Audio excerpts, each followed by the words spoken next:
Okay, so we're back with episode number 9 of the Edge podcast. We've got a really interesting one today where we're going to discuss one of the most heavily criticised markets for a side hustle, which is trading, as we've got Ben Ashcroft here today, who's a trader and also an entrepreneur. He's got lots of other little bits going on the side. So we're going to delve into that, how he got started and how he made his success. So glad to have you on, Ben. Thanks, Jack. Great to be here. Good. Glad to have you, mate. So let's go right back to the start. You went to same high school as me, grew up with my brother, known each other for a long time. How did you get started in what you do? Well, I went down the traditional route of obviously just finishing high school, like you going towards college way, and quickly quite decided that it wasn't the route for me. So I did as what most people are doing now and just hopped on the how do I make money online route. Yep. I went down the route of reselling with Aftermarket at the start. You did a lot of PS5s, didn't you? A lot of PS5s, yeah, made some decent money. But I then started looking into other things, and I kind of fell into the trap of Instagram traders, with start with £300, make £1 million overnight. one of them ones. Yeah. So signed up, lost all my money straight away. One of them ones. Yep. And then I started looking for the way to do it properly. Yep. So fast forward 3 years, I finally started getting to a route where I'm making a decent amount of money from it now, profitable nearly every month. Yep. Good. So it's a lot of failures and a lot of and I guess that's one of the biggest misconceptions with what you see in like the trading industry. It's like it's all glory, it's all profits. But today, like we want to like expose them people. Like you've been through it yourself and you've come out the other side and you're now at a point where you're profitable, but you've obviously had to take a lot of losses and learn from a lot of lessons along the way. So you got to that point. How did you what did you have to go through to get to a point where you've become profitable? Oh, I went through so much. It started off obviously with the trading gurus. Yep. Copying their trades. Does that actually work? No, it doesn't. Why doesn't it work? So the way they make the money, which I found out later on, was they partner with a broker. So one of the most popular ones is, say, BD Swiss. Okay. They're an international broker, so there's no laws in England about it. And they have a contract where for every person they sign up that deposits £300 and then trades with that, they then get a £300 bonus. Yeah. So it's not in their best interest whether you win or lose. Yeah, they just want that money back. As long as you put that £300 in, that's them done. So the copying the trades part is to entice you into actually trading. Yeah, and spending that initial balance. And once they get their commission, they don't really care what happens from then on. So it took a loop of me doing that for a while, losing a lot of money. And then I decided to go down the route of the learning the education way. So that was picking up 50 odd books, going through all them, and then getting in the markets myself and losing all the money. So making all the right lessons, all the right mistakes. Yeah. So, to learn from. Yeah. So obviously we see all the time, like you see these Instagram gurus flexing their lifestyle and stuff like that. Are they only able to flex their lifestyle from you putting your initial deposit in, not from actually trading and making money? Without a doubt, mate. So there's a thing you can do on your trading accounts. It's called a My FX Book link. Yeah. And what that does, it just tracks your account and shows you the trades, whether you are making money or not. Yeah. And every person that I've asked for that, they've all just blocked me and gone on with it. So it's all just to do with their... It speaks for itself, that, doesn't it? All their commission, yeah. The salesmen, not obviously. Not traders themselves, yeah. So on that point, do you know anyone that actually does this legit? Yeah. Myself and a few people. We've got a community going at the moment where there's probably 20, 25 of us at the moment that are all sharing our ideas and profitable traders, yeah. But it's a rare occurrence, definitely. So what do you do? Do you do Forex or like... Yeah, so we started off Forex from the gurus and things. Then we moved into indices and crypto. So it's a whole range. Once you kind of get the broad knowledge of how to trade and the fundamentals behind it, it all becomes very similar. Yeah. So what are you doing right now then? Do you sell subscription? Is it free? How are you doing that? There's nothing really planned at the moment. It's more just a community free of... So are you just doing this on a personal level right now? Yeah, just a personal level, cool. So it's just about obviously getting a like-minded group of people that are all in it for the same thing and not in it for selling their commissions. So that's what we're going at the moment. Cool. And where do you want to take that? Possibly scale it up. Obviously, there's a lot of misinformation in the community at the moment, so it might be nice to to build a sort of community that we can teach and educate. So that could be the way forward. Have you had like, what's the biggest wins you've had in trading? Well, at the moment, I manage an account of 140,000 at the moment. Not my money; it's an outsider's money. I'd say our most profitable month we did about 7,500. Okay. So Profit, yeah. So it's not the overnight wins you see everywhere. It's slow and steady progress that has built up to that. And this is where I guess that this is how it should be, and this is a real reflection of what trading is. Yeah, on this level of managing that sort of money, not sort of like you guys that are advertising that they're making hundreds of thousands over a course of a month. Exactly, yeah. So in trading, you normally take your wins on percentage basis. Okay. So for me to make 140,000, obviously that's 100% if I did that. So when I make 7,500 in a month, it's around 5% of your month. So you take 5% of that profit? Yes, well, the profit is 5% of the account, isn't it? Oh, so what do you get? What do you take home? So I'll take 70% of that for managing the money. But obviously, if you look at me making 5% a month, if you're looking at these new traders that are thinking they're going to make 500% in a month, it's not how it works. Yeah. So, it's not a thing. No, it's not. Okay, makes sense. And so going through that, what's like the biggest losses that you've had in trading? So for the first 2 years, every penny I put into an account was gone within weeks. Yeah. So it's gone from losing £300 straight away when I first got into it to getting to a fairly competent level and then losing out on maybe £5,000 in a few weeks. Yeah, it's a cycle of building yourself up from being confident. Do you think you're up now overall? Yeah, confidently say that now. Yeah.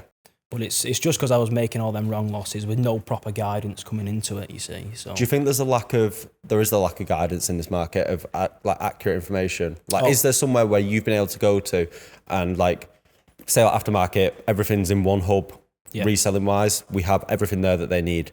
Like, is there somewhere like that for trading that's real? No, I'd say there's 2 or 3 proper sources of information that aren't in the same market. Yeah. They're trading different things, different methods, that sort of stuff. So there are a few reliable people like in everything, but the majority, 95% of it is all just to get your money. Yeah. And we were discussing this before, weren't we? We've had someone contact me both personally and through Aftermarket several times trying to integrate their trading services into Aftermarket, and they were like, for every sign up, you'll get like £200 or whatever. And I've just like been like, no, just because I've never bought into it and I don't want any members to be scammed. Yeah. I've then asked you about this guy today, and then you pull up a web page of him on the FCA where his company's been crippled. And it just goes to show like these guys, like they're contacting anyone and everyone, and they're not bothered about who they fuck over at the end of the day. No, it's all about getting the money, and there's no care for whether they're gaining or they're learning. It's just about getting the money in. Whether they fail or not doesn't matter to them. Yeah. So obviously suited and booted today. Yeah. Where have you been in Manchester? And because I know that, like I said, Ben's an entrepreneur, lots of other stuff on the side. What are you doing as well? Yeah, I don't walk about like this all day normally. I've been seeing a customer, so I run a digital marketing and web design company as well on the side, which takes up most of my time really. So I've just been seeing a customer about some web design. So, how did you get into that? So it was trial and error really. I originally started with a designer clothing brand as one of my many failures. So I decided to go into clothing, selling clothes, and I ended up with a lot of stock that I couldn't sell. So I went down the route of Facebook ads and things like that to try and get rid of it. And after a lot of trial and error with that, I ended up becoming quite successful with the ads. So I then decided, how could I use this? So I decided to go into marketing myself for other people to cut out the errors that I had. So when you started with clothing, you did that for how long? It's about 2 years, just before lockdown, I'd say. Okay. And how long did it last? We managed to get a full 2 years. We were quite profitable with it. Okay. So. And then you sold that company, didn't you? Sold that company. You made money on it as well, didn't you? Yeah, made quite a bit of money on that one. So I then funneled that into obviously this web design. What we were talking about earlier is something that we always push is like networking and building connections. And you were able to meet we won't name them, but you were able to meet some people who I've known, like from the sneaker game for years. Yeah. You were able to meet them and then essentially access their network, and then you sold the company on the back of them, really, didn't you? Yeah, without a doubt. It's one of the main things, just getting into a group with like-minded individuals, isn't it? You need to make sure you're with the people that know what they're doing. Yeah. So you do this now. Yeah. Did you start this straight after doing that, and then you've always had the trading going, or have you took breaks? How's it worked? Yeah, trading's always going in the background. It's one of the things that you can work on every day. But the thing is, the progress isn't linear with trading. You can have a really good month, or say last month I lost, I think, £3,000. So it's up and down, it fluctuates. So. Yeah.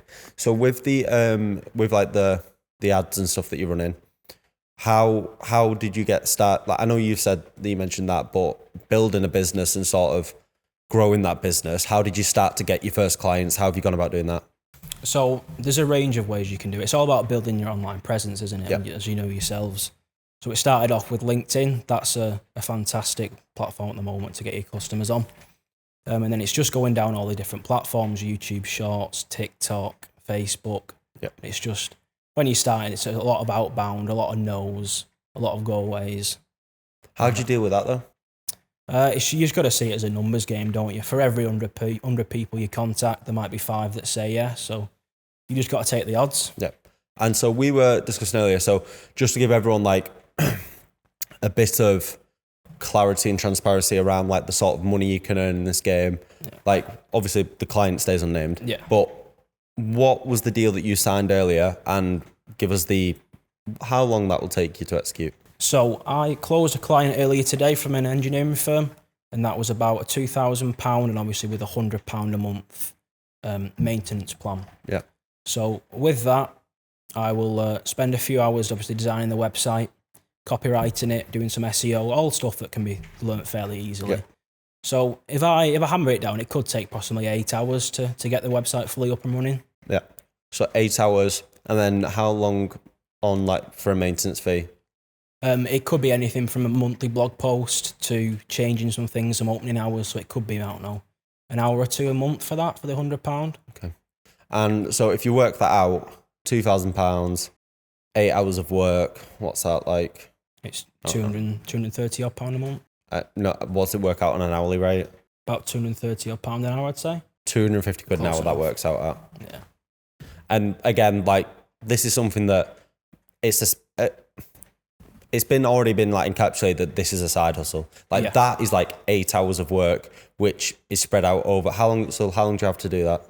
I give them 2 week turnaround, but I could have that done within a few days. I could have it done tomorrow if I tried for it. Yeah. So it's all skills you can learn online relatively easily. Yeah. But the information is just spread out in different places. It's not in one central location. And that's where the issue with a lot of stuff is, isn't it? And that's where we sort of create value with our services, and what we do is that everything is encapsulated, and it's a lot of stuff is people always in the comments I could go learn this, but go spend 100 hours of your time then, or exactly. Pay a £30 subscription fee, and it's all in one spot, and then you can spend 2 hours. It's whether people value the time or not. Yeah. So going forward with that, you also mentioned the managing of earlier before this podcast started. You were talking about the reels, the shorts, and was it TikToks? Where you said you've got to do so many per day. Yeah. And what was that quoted at? So give us that run through. Yeah. So we also do a social media plan as well in the marketing. So we look at growth rates, we look at post times, post engagements, when's the best time to post in a day, and obviously the post frequency. So you'll see Gary Vee talking about this, where he talks about hammering YouTube Shorts and Instagram Reels and things. So from experience, we're looking at about 5 YouTube Shorts a day, 5 TikToks a day, about 3 to 5 stories Instagram a day. Yep. And through cutting that up and managing all that, it's about £7,000 a month. So for that output, it's 7k a month. Yeah, but the beauty of it is to get the same reach as that content, you could be spending anywhere from £20,000 to £25,000 on ads. Yeah. So content's definitely the way forward. So and the organic. Yeah, the organic, all the inbound leads you get from that, the social proof, it's a no-brainer. See, I feel like I should start outsourcing this. We've got the production facilities. I want an extra 7K a month. There you go. Yeah, but that's like, again, I know what time gets spent on all our social media, and it's a hell of a ton. Like, my job right now is essentially just marketing. Like, it's just pulling people in, and sort of, because the platform's already in place, we've got a staff team that run everything. That runs swimmingly every single day. The only thing that now is just to bring people through the door. I understand all of that. I think, like, for 7K a month, like, that's good money. Like, that's the value of it, obviously. Marketing is such a broad topic. There's so many different things going on. You can't manage it. Yeah. You need that steady income of leads. Steady. It's on autopilot. You get your leads generated through the door, the qualified. Yeah. So in reality, it's a no-brainer for both sides. Yeah.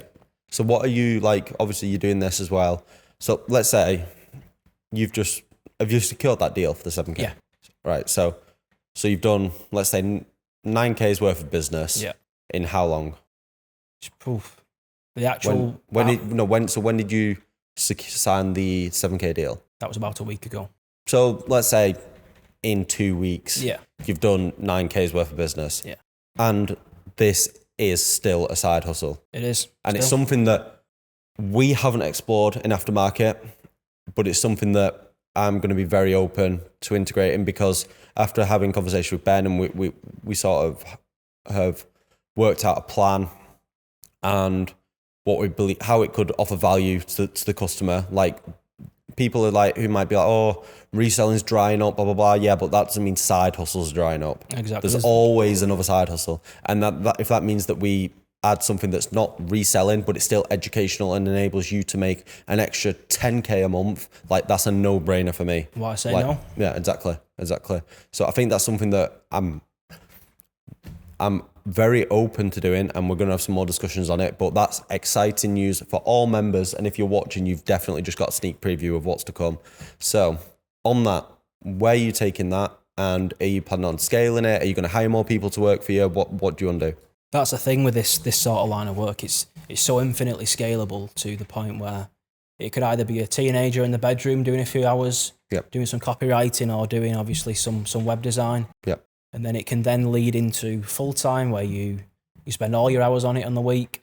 And then once it starts getting to a point where it's above 10,000 a month, on to 20,000 a month, you can start hiring your VAs, your assistants, you can outsource your work to developers.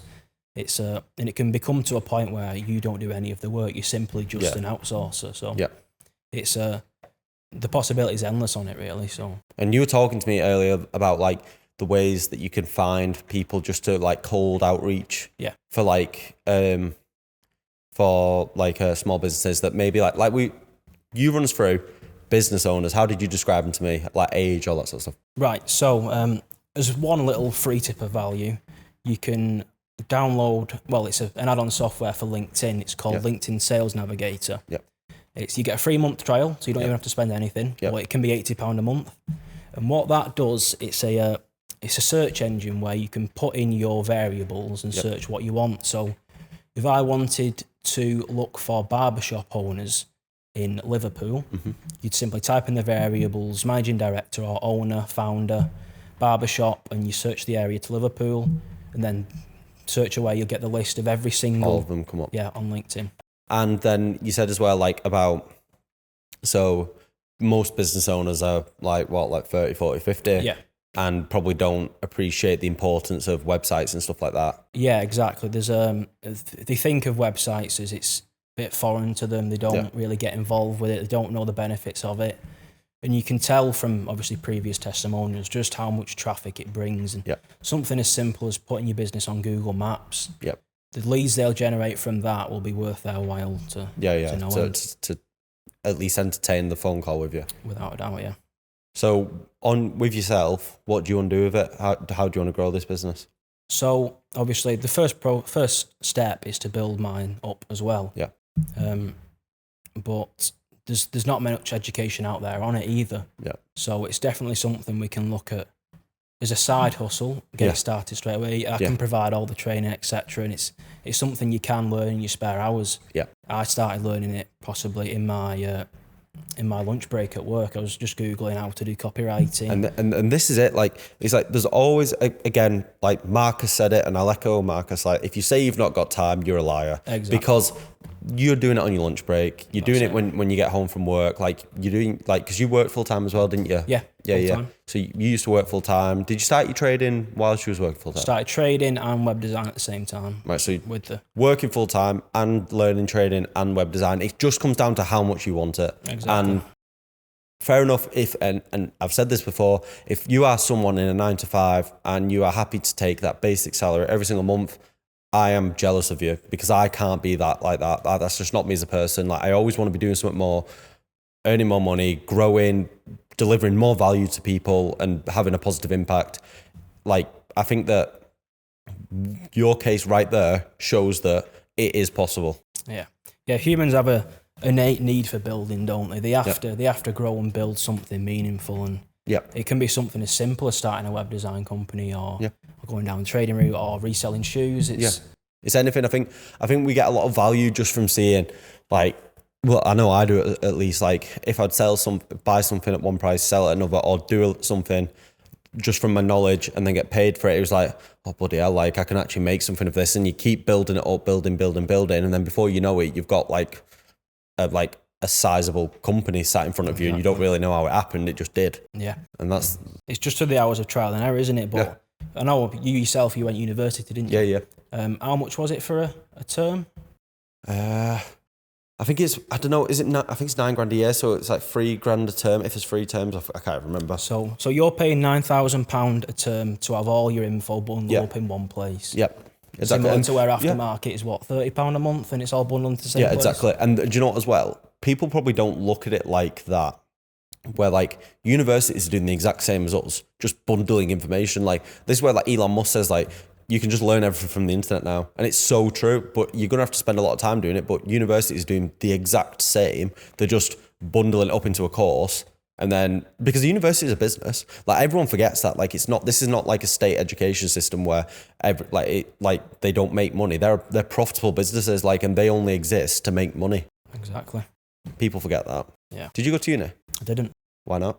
I didn't find it worth my time, really. It's I knew I could grow something on my own. Yeah. So just going through the searching, the courses, the groups, and it's turned out okay. I think that's good for like any young people, like, because everyone's pressured, aren't they, to take the traditional route. But if you have that little inkling that you can do something, Ben's an example here that you can go where you can do well for yourself without a university education. It's not necessarily like the majority. Actually, not how many of our pretty much the majority of our podcast guests have never been to university, have they? Like, no, they've not. And we've had Saint and Food Review Club, but the rest haven't done university. Jake, our Amazon guy, 20k profit a month, no university education. Like, it's not needed. The possibilities are endless, aren't they? And as well, like, you go to university, you then get in a job. Like, so like I did my 3 years, went into what was regarded as the most glamorous job in finance, but then was making nowhere near 20k a month, less than 10% of it. And he scaled to 20k a month within 1 year of self-teaching. Like, it's just like, and if I stayed at that job, how long would it take me to get to 20k a year after tax and everything? Lifetime. Yeah, it's not going to happen. And how much quality of life would I have to give up? A lot. Exactly. Yeah, like, and I guess it's how much you value time and how you value quality of life. But so on that point, what do you obviously, you've done well for yourself. How have you like enjoyed the money that you're making? Do you do watches? Like, what are you interested in? It's a mix. It's still at the moment, I'm still in a very building phase. So I've got a bit of obsession with putting the money back in, funneling in, investing. So I have a lot of crypto at the moment on long hold. I have some stocks, so admittedly they're not doing too great at the moment. But that's for everyone though. Yeah. But yeah, no, it's just a long building phase, long-term investments and things like that. I do have an Omega watch. You've just and you had a Rolex, haven't you? I had a Rolex as well. That was more of an investment. So saw a gap. Obviously, the watch prices were crazy last year, weren't they, with the lockdown? So I'm aware before we started the podcast that a lot of the money that you're making right now is focused on building. You're reinvesting it into your businesses because you want to grow. But you're a human like all of us. in your spare time, what you're doing, because I know that you do some pretty interesting stuff that I'm sure some listeners will want to hear about. And like, we'll go over this first. Yeah, so in the spare time, do a bit of motorcycle racing, so that involves me falling off fast and hurting myself pretty much. Have you had any bad crashes? Yeah, there's been a few. Well, pretty much every weekend I fall off now. Yeah, so one of the big ones was about 2 years ago. I had a bit of a crash on track, slid about 100 metres. I think it was about 95 mile an hour into an Armco barrier. So that's when my collarbone went into my spine. That was fun. To be fair though, I didn't realise until I went to lift my arm up to the ambulance and it wouldn't move. But yeah, no, apart from that, a lot of the money goes on that, to be fair. It's a bit of a expensive hobby. A costly addiction, yeah. It's sort of like that. I've always said, like, if I'm in a position where I'm fortunate enough, like, I want to push my kids into F1 or something like that. Yeah. Like that is like the dream. Like, and then I'll let them race, make money, and I'll just sit back. But yeah, like, I'm guessing that's a similar, like, because obviously motorsports like that, it's a high barrier to entry, isn't it? Like, not just anyone can do it, but if you've got a hobby that you want to pursue like that, you can do all these little things on the side, and then it enables you to be able to do that. Yeah, it's good for fun, then it definitely isn't. And well, you need a side hustle to do that sort of stuff. Yeah, exactly, so. And it lets you blow off steam, doesn't it, a bit? Without a doubt, yeah. But no, in terms of that, there's not many other things. There's, like you said, investments. There's, I got a Rolex watch last year from the dealer. So let's go over. So we told me about this before, and you'll all laugh at this. So let's go over the story of how you got the Rolex, because I was really surprised at first when you said how you got it. Yeah, so as we all know, Rolexes aren't the easiest thing to get, are they? It's usually like at least like a 6-month waiting list, and then like a lot of places want you to have a purchase history. They want to know who you are, and you just walked in, didn't you? Yeah. So I was looking for a Submariner originally, asked about, and got a few people to ring about and ask, and they all just said, "You're not having one," basically. Yeah. So walked into a local jeweler, and what I said was that I may know the owner. So I got the watch anyway. Yeah, but yeah. And you walked out. Was it same day? Same day, same visit. Don't think I'll be getting another one now. But But see, and that's completely unheard of. Yeah. Take note, guys. And how much did you make that day then off the watch? Because you sold the watch, didn't you? Yeah, it was a 2-tone sub. So I bought it for 11.5, and I think I sold it a few months wear after that for about 15.5, I think. So 4K. Yeah. Just from a bit of chat. Yeah. Pays the bills. Smooth talking. Nice, man. That's so good. Are you going to get any more watches? Are you interested in them or what? Yeah, hopefully so. Especially now with the watch market dropping and things in it. Now's the time to... Mine has crashed in value. Like, and it's sickening, to be fair. Like, and you said to me, didn't you, like, are you going to sell it? And I've got, like I said, like, this is the watch I want to go to my kids. Like, this was one of my first purchases. Like, so for me, it's not about that, but honestly, like, the amount of money that is probably going to be able to be made in the watch game, like, if you've got money tied up, I mean, you've got liquid cash right now, it's probably not even like a bad thing to look at getting into, because they're going to end up returning, aren't they? And then probably go up another price peg, and then probably crash a bit again, and then but not drop as far, then go up and up and up, and it's just... Yeah, it's the trading myth where you buy when everyone else is selling. Yeah. So you buy into panic, you sell into euphoria. Mm-hmm. So when everyone's panicking and selling, now's the best time to go pick up your watches. Yeah. Sounds like I'm back at my university course. So crypto. Yeah. So you're in crypto, aren't you? Yeah, I've been for a few years now. So what do you think about like the market at the moment in crypto? Because like ETH's like, what is it, like $1,600 now? Yeah, and I think Bitcoin's about 18, is it? I think, or 17. I only follow ETH, to be honest with you. Bro. Oh yeah, for NFTs, of course. But yeah, so I've obviously seen that come down from like, I think at like Christmas when I was getting into NFTs, it was like $3,500, and now it's at like $1,600. Yeah. Are you buying now? Not quite yet. I think there's a few more months of like a bear market. Yeah, the bear market at least. But definitely when prices hit really low, the time to buy. Yeah. I know a lot of people that were just getting into it. They were buying it because Bitcoin was hitting 50k and 55k, and you don't buy anywhere near the top, do you? Yeah. You buy when it's very, very low. Where do you think like we'll ever see like 100k Bitcoin? I don't think so, no. I think everyone raves about Bitcoin when it becomes the main currency. Yeah. I think the government's currency are going to come in, obviously. There's no real use for Bitcoin. Isn't like Rishi Sunak, like, aren't they developing like a coin for the UK? Yeah, obviously there's USDC, isn't there? USD Tether. And governments aren't going to see any profit. They're not going to see it come into fruition in real life, are they? So it's just about buying magical internet money at the moment and making some profit. Yeah, we've all done well from magical internet money. Yeah, we are. So what's next for you, Ben? Obviously, so we've talked about your trading, your social media, talked about a bit on the education. Is there anything else that's in the works for you?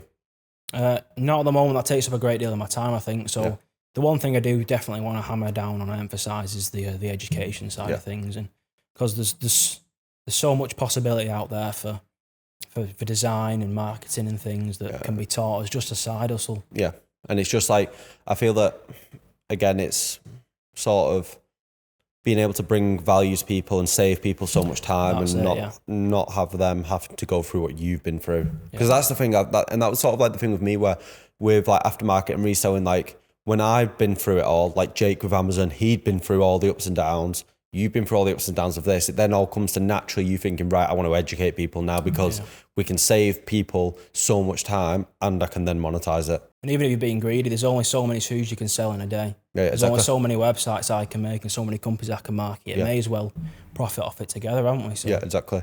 Do you have like, does it not get to you when you have the rejections? Yeah, it's definitely a hard one, but you have to play the numbers game, don't you? Obviously, there's for every 100 no's and stop ringing me, there's a one or two that you help out and actually genuinely do a good thing for. You increase the leads. I know last month we did a customer's work and for £500 ad spend we generated 168 leads. That's 168 qualified customers. If their ticket's even £50, that's £5,000. Yeah. Jesus. And that's as well, then you know you're having a positive impact on someone's business. You're doing your job at the end of the day. And then if you can teach other people how to do that. Yeah, there's a lot of small businesses that we go into and we run some ads for and market, and the change you see is night and day, and it's helping them out as well as helping us out. Yeah. So, have you enjoyed like all this process? Like, what do you feel like your passion's in now? Is it in trading? Is it in this? Like, what is it that you're passionate about? It's marketing and definitely helping out. I like to build things and educate people that sort of way. So it's definitely the marketing side of things. Yeah. So want to go into, you're in the social media game, we're in the social media game. One of the biggest things, you only have to go on our TikTok and you see all the hate. What have you had, like, hate-wise? Because you did so when you did the verify, that was obviously just social media around, wasn't it? Yeah, so it started off obviously running the general ads that you get and people just commenting on it, get off my feed and all the rest. But one of them caught my eye, massively, because it's the first one that blew up. Yeah. It just blew up full of hate, but it worked out in my favour. So I was advertising at the time. Do you remember the Balenciaga Speed socks that came out? The socks with just the laces. I advertised them on one of the ads, and it was a comment off some 50-year-old bloke that commented, "I won't take the bins out in these," or something. And then it was full of a load of homophobic comments underneath it as well, and it was horrible what they were saying, but it absolutely blew up. And it's that phrase in it, all marketing. There's no such thing as bad marketing. Like all hate's like good for business at the end of the day. So the page blew up off that and ended up selling the store out actually. So it's one of the things you have to keep in mind, where you have to create a little bit of controversy on your post, don't you? Yeah, and you don't like get rid of it. Like we don't delete anything on our TikToks because we know that as soon as we've got that one hater that's commenting, someone else argues back with them, and then it blows up. Exactly. Yeah. It's like a little secret thing that no one thinks. Let them fight between them in comments. Yeah, exactly. Let them fight, and then fine. There you go. Blow my stuff up. But yeah, like it is stupid, isn't it? When like, who is this 50-year-old guy that's commenting that? Like, what do they think they're getting out of it? Like, what, you're not going to stop selling them? No, just the negativity you're getting. It can get a lot too much for some people, can't it? For sure. It's one of the things you got to take on the chin, innit? It's the price you pay for having the impact you have, isn't it? Like Alex Moses. Yeah. Like we've even had like one of our podcast guests was getting a lot of hate, and like he messaged me about it, and it's just like, I think that, and I said to him, it's just important to realise that anyone that's actually productive doing anything with their life, they're not in the comments like dishing out. Yeah. It's just like, it is like I don't know if you class it as jealousy or envy or what, but it's just like people seem to get triggered that someone's doing something that they're not, like, but they won't do anything about it. Instead, they'll just throw shade in the comments. Yeah, exactly. And if it was in person, they wouldn't say it at all. No, of course they wouldn't. Of course they wouldn't. Have you seen that TikTok of that personal trainer? Someone was commenting hate on him, and then he got his name, put it onto company's house, found his company, rang him up on the phone, and then filmed it as a TikTok. And then he was like, like blah blah blah. This is James speaking. I'm like, I seen the hate you left on my stuff. I just wanted to check you're okay. And this guy was like, oh, do you know what? I actually love everything you do. I'm so sorry. Like, and I was just like, it's just like proven, in it, like 100%. It's negativity, mate. It's always going to come, but you just take it on the chin, and we move on from it. Some of it's quite funny, the hate comments, so they get creative with it sometimes. Yeah, of course they're creative. Brilliant. But yeah, so before we round this off, I want to take it back to the trading. Yeah. And because I was aware of, like, we spoke a little bit earlier about it, like, what's some of like the craziest stuff you've seen, and like maybe some of the biggest L's you've seen people take in trading? Oh, there's been some, especially with the rise of crypto as well. There's some horror stories. There's actually an account on Twitter that put the anonymous confessions in for the losses. Yeah, I've seen that. And there was one someone I know personally last week. He I think he made 150,000 pounds on a funded account. Yeah. And he, with the funded accounts, there's a drawdown limit, daily drawdown limit, to stop you losing too much. Yeah. So he made the 150,000 pound in the account, and he violated the daily loss by £1,000. So he lost £11,000 in a day. And so that stopped it. It stopped it all. So he lost that whole £150,000. So because he'd made 150, but because he'd lost more than 10, he didn't get access to that. Yeah. And who gets the 150 then? The funding company, they get it all. So it's a nice little payday for them. Do you reckon that's happening daily? Oh, 100%. That's absolutely insane, that, isn't it? When you think of how much money they must be pulling in then. Yeah, it's the greed, isn't it? You always want a little bit more. You're never content with what you have. But the horror stories are horrible, especially in like the rise of crypto when Bitcoin was hitting 60k. People were remortgaging their houses, selling and putting all the life savings into it, and it's you need a plan before you go into it. You can't just go into the markets with no plan. Yeah. You need a structured plan, when you're going to sell, when you're going to buy. And I feel like that's the hardest thing. Like, even when I used to do it, like, I did it on like a Discord group years and years ago, like before I started Aftermarket, and we was just like following, like they were just making calls, signals, yeah. And we'd follow them, and then you'd be in the money, and you could be making good money. You're like, oh, I'm just going to wait a little bit longer, just a little bit longer, and then before you know it, you're in the red. There you are, and you've lost all your money. Yeah, that is like one of the biggest flaws of human nature, isn't it? 100%. But it's trading teaches a lot about yourself. What you have to kind of conquer your own mind and saying, I'm content with that much money. I only need 2% and all the rest. And it's a good learn, especially for business, because you think in terms of risk to reward. Yes. So, for example, how we play it in our community is you have £100,000, you only bet £1,000, a fixed rate of risk. So with that, your average winner could be 3%. So you could lose 3, but if you win 1, you're back in the money again. So got it. Back at least break even. Yeah, makes sense. So it makes you look at business and risk in different ways, obviously. Yeah, whether you're going to make an investment decision on what you're going to do with profits that your company's made. Exactly. Business is, at the end of the day, it's just a big gamble, isn't it? Yeah. It's just about what trade you take next in business, whether you change your marketing strategy, etc. It's all just needs to be planned. And have you took those principles and put them into what you do with your other businesses? Yeah, without a doubt. It's all planned to risk to reward, finances, what will we get back, and it's about taking a step back and just seeing what are we actually going to do, what's the effect this is going to have, can we afford this? And I guess you can sort of look at that, like going back to what you said earlier about you were doing Verify, and then you obviously then started to realise you were good at running ads, and then it probably got to that point where it's like, what's the risk? Do I carry on running Verify, or do I switch and go to this? Like, and because that was the next, it was like you come to like a fork, hadn't you? You could choose which path to go with. And then obviously running Verify, I guess, is too much of a risk for you financially. Yeah. The Facebook ads was the answer. Yeah. And you've took all that learning from that business. And that's the thing as well, like everything that we do, like even like reselling, all this sort of stuff, it's all transferable skills that you take across, and then you apply to your next business, and then you've already got the like a head start on everyone else who's just starting in that industry and doesn't have that. 100%. It's about what I say. It's about making the right mistakes. Yeah. You have to go through it. You have to fail. And I think with a lot of people, they stumble into the successful companies, don't they? Yeah. It's never a set output. I'm going to do this. It's always, I failed in this. What can I do next? And that's the one. Right. So to round this off, guys, we've had a great podcast with Ben, super smart guy who's doing really good stuff in his space at the moment.